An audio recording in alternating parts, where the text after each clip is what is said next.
Today on TriCenter, the Big Island is heating up and we sit down with Ironman World Champion Craig Alexander. TriCenter starts now.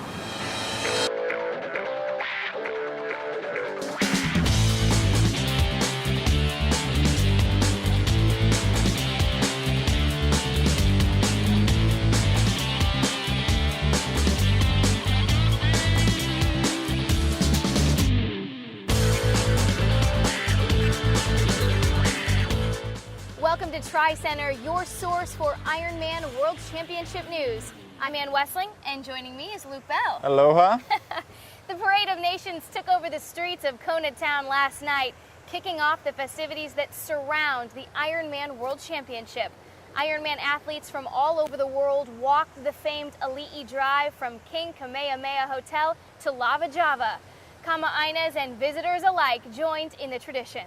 Luke, the town is packed. We're only 4 days away from the start. How does it feel being back? It's exciting to be back. You know, you really know you're back in Hawaii.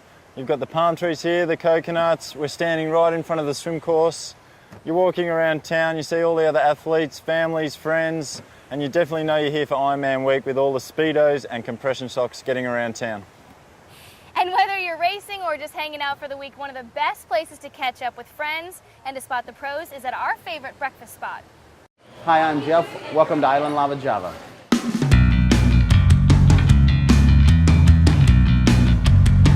Thank you very much. It's very, very busy during Ironman, but very cool people, a lot of the same people every year. Soggy bills. Ironman hazard. We really see the professional athletes all day. I think there's an attraction because we do serve fresher food on the healthier side.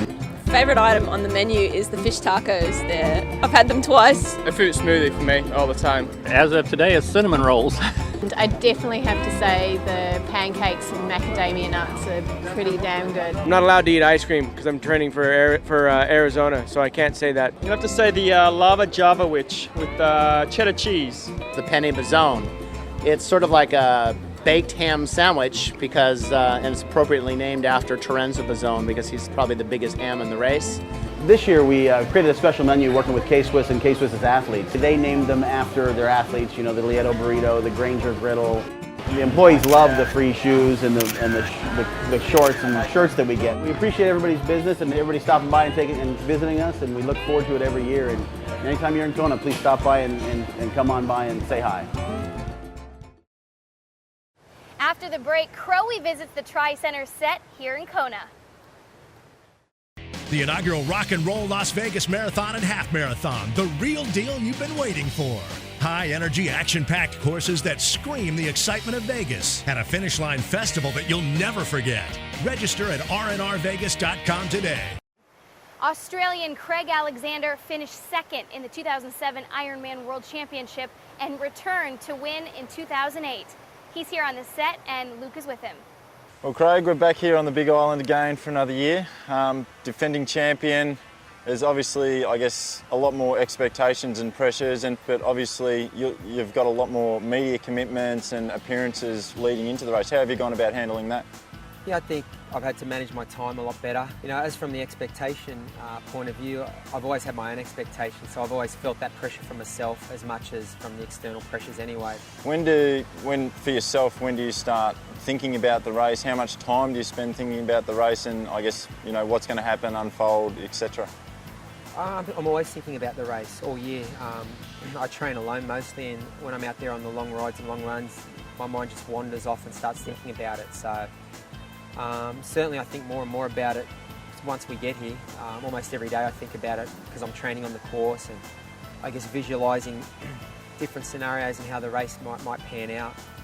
You obviously do a bit of research on who you're racing and what about the guys, you know, that everyone seems to have forgotten about, like the Tim de Booms who has won it twice, you know, the Browns, everyone like that? Yeah, it's a good point, you know, because I'll never forget about those guys. Tim's racing this year and I think he's in great shape. I did a little training with him. Norman is another guy I would never ride. Any returning champion or anyone really who's finished in the top 5 or 10 here I think deserves your utmost respect, because I think if you're good enough to finish in the top 5 or top 10 here, you're good enough to win. Norman I'd never ride off, Tim I'd never ride off, Faris. Cameron Brown's another one, he's never won, but I think he's had 4 or 5 podium finishes here. You are coming back as defending champion. How has that been in comparison to your first year over here when everything was new? How have you prepared mentally and turned up to accept those responsibilities, I guess? When I came in here the first year, I mean, I had my own expectations because I was the reigning 70.3 world champion, but I think the triathlon public at large is willing to cut you a lot of slack when you come here the first time. So certainly there probably wasn't the external pressure, but I certainly had my own expectations and I felt I was capable of a good performance. This year again, it's a different dynamic again because as defending champion, I think there's certainly more external pressure. The internal pressure is still the same, but I just try and simplify things as much as possible and think, for me what's important is to execute a great performance on Saturday. And if I have a great race, if I can honestly say after the race I've had a great race, I'll accept whatever result I get. Awesome. Well, there's a lot of Australians here. I've proudly supported the Boxing Kangaroo t-shirt, and I know your daughter Lucy loves to be at the finish line, so to take home to Lucy for race day and hopefully when you run down that finish chute, we've got a nice Boxing Kangaroo for Lucy. Thanks, Luke. Thanks. Best of luck and hopefully see you at the finish. Yeah, thanks, mate. Thank you. Next up, the icons of Ironman take us back to 1989's Ironwar. Looking for a good long-term investment besides stocks and real estate? The Range Rover Sport is predicted to have the highest residual value in its class. Range Rover Sport, the luxury that's more than a luxury. This year marks the 20th anniversary of the greatest race in Ironman history, the Ironwar between Dave Scott and Mark Allen. The Ironwar is one of the most historic events. Mark and Dave, otherwise known as the Grip, the Zen Master, they spent the entire day swim, cycle, run, merely separated by seconds. And it wasn't until that blistering marathon run where Mark finally broke Dave, pulled away for the victory. And to think with all the technology now, these guys were going as quick, if not quicker, than the likes of the Craig Alexanders, the Norman Stadlers and the Chris McCormacks. Well, like many of the legends of triathlon, both Dave and Mark are in town, and competitors Bob Babbitt got them together shoulder to shoulder once again for an exclusive interview.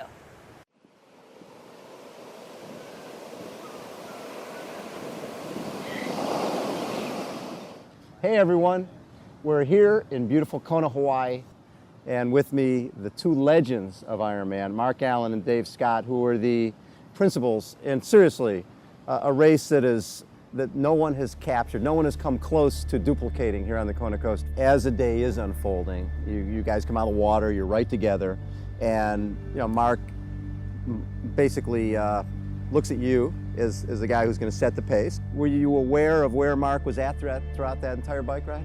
I was aware of where Mark was on the swim. So I knew that guy who kept clicking my feet back there was Mark. I knew you liked that. So yeah, I really enjoyed that. So I'm back here. Hey, I'm not going anywhere. I can be here all day. I knew that guy was. So, and I felt solid on the swim, but I had to sort of temper it, knowing that hey, it's early on. Let's wait till we get on the bike. And the bike, ironically, I felt pretty solid through the whole ride. Dave set a pace that was absolutely suicidal, and I knew it. But at that point, I didn't care. I thought, you know what? If I blow up, I'm going to go down with the best. And so... Exactly. I was waiting. You were waiting for him to blow up. But I did recognize it when I felt the gun went off, and that was at 16 miles. We used to run beyond the airport, so we had 10 miles basically to come back in. We were side by side. We're on the Queen K Highway. That we have the entire road to ourselves, and we keep bumping into each other because neither of us wanted to give the other one an inch. Right. The move did come at that final aid station before we launched up the final last uphill.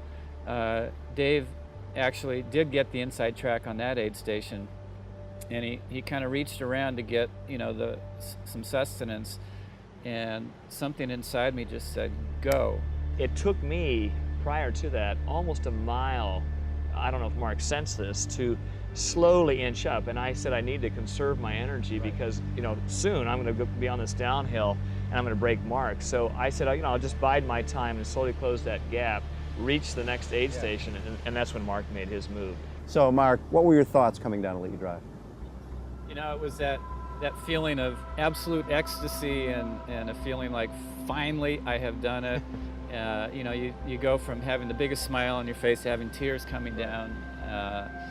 But you know, that one win wasn't necessarily a legacy builder. It was just a great moment for Dave and I. I think people recognize that, you know, during that race, you know, here it is. It was built as the, you know, Mark and Dave show, and this is going to be the year. Well, the irony is that it turned out to be.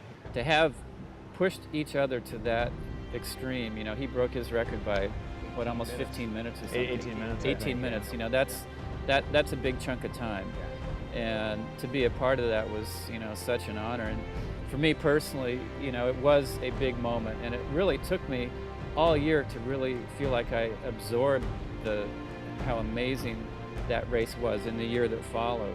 You know, it's not often you have an opportunity to talk to two of the legends of the sport of triathlon about the greatest day in Ironman history. It was called Ironwar. It was 20 years ago this week, and Dave Scott and Mark Allen changed the face of triathlon forever.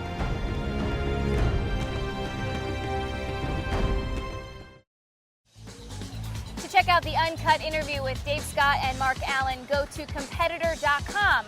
We'll be back tomorrow with a look at Digby Beach. For now, check out more of the sights and sounds of Kona, Hawaii. Thanks for watching. Mahalo.